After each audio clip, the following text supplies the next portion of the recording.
Tumsifu Yesu Kristo. Mama Maria Malkia wa Mitume, utuombee.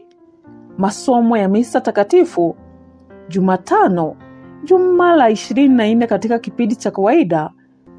Somo la kwanza, Timotheo wa kwanza, sura 3, mstari wa 14 hadi 16. Somo katika barua ya kwanza ya Mtakatifu Paulo kwa Timotheo.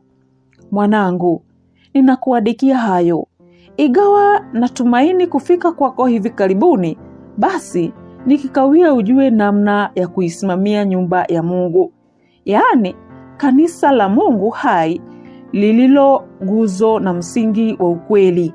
Hakika fumbo la imani ni kubwa.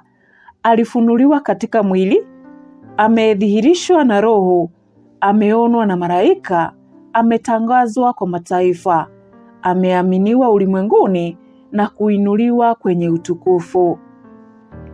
Neno la Bwana. Tumshukuru Mungu. Zaburi ya kuitikizana.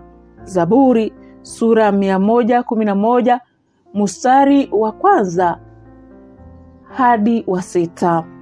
Kitikio: matendo ya Bwana ni makuu. Matendo ya Bwana ni makuu. Nitamsifu Bwana kwa moyo wangu wote, barazani kwa wanyofu wa moyo na katika mkutano. Matendo ya Bwana ni makuu, ya kufikiriwa na wote wanaopendezwa nayo. Matendo ya Bwana ni makuu. Matendo yake ni yenye sifa na utukufu, na haki yake yakaa milele. Amefanya ukumbusho wa matendo yake ya ajabu. Bwana ni mwenye fadhili na rehema. Matendo ya Bwana ni makuu. Amewapa chakula wenye kumcha. Atalikumbuka agano lake milele. Amerijulisha taifa lake uwezo wa matendo yake, akiwapa nchi za mataifa. Matendo ya Bwana ni makuu. Aleluya, aleluya, aleluya, aleluya.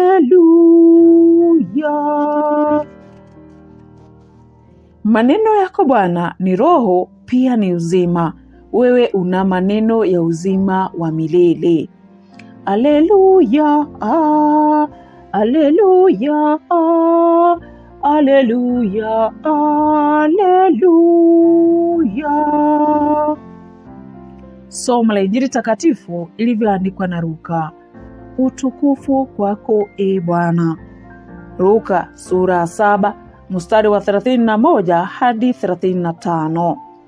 Wakati ule Yesu aliwaambia wafuasi wake, watu wa kizazi hiki ni wafananishe na nini? Wamefanana na nini? Wamefanana na watoto wakao sokoni na kuitana, tuliwapigia filimbi nanyi hamkucheza, tuliomboleza nanyi hamkulia. Maana Yohane Mbatizaji alikuja, hakula mkate wala hakunywa divai, mkasema ana pepo baya. Mwana wa mtu amekuja, anakula na kunywa, nanyi mwasema tazama, mrafi huyu na mlevi, rafiki wa watoza ushuru na wakosefu. Lakini hekima ilihesabiwa haki na watoto wake wote. Injili ya Bwana. Sifa kwako e Kristo.